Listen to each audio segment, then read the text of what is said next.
Hello everyone, કેમ છો બધા? મજામાં હશો? આજે એક નવો વિચાર આવ્યો, લાઈક બધા સાથે શેર કરું. ક્યારે રિટાયર્ડ થવું? જોબમાં વિચારીએ તો વીકલી 40-50 અવર્સ કામ કરો અને રિટાયરમેન્ટ મળે 65 યર્સ પછી. એ પણ હેલ્થ, સિચ્યુએશન્સ અને સેવિંગ્સ પર ડિપેન્ડ કરે. ट्रेडिशनल बिजनेस में तो अलग स्ट्रगल, जहाँ तक जहाँ तब तक business, full time, life time के work life balance almost zero.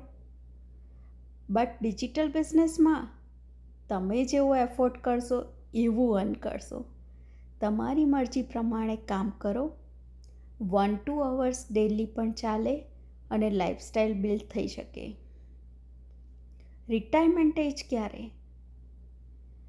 તમારા હાથમાં છે. સોચો, તમને ફ્રીડમ મળે કે તમે પોતાના રૂલ્સ બનાવો, પોતાના ડ્રીમ પરસ્યુ કરો અને ફેમિલી સાથે ટાઈમ સ્પેન્ડ કરો? તો ક્વેશ્ચન તમારા માટે. તમને ક્યારે રિટાયર્ડ થવું છે? 65 પછી કે તમારા ટર્મ્સ પર? જો તમારા ટર્મ્સ પર રિટાયર્ડ થવું હોય તો આજે જ રજિસ્ટર કરો www.patelkomal.ca અને ફ્રી વેબિનાર મેળવો. Thank you everyone.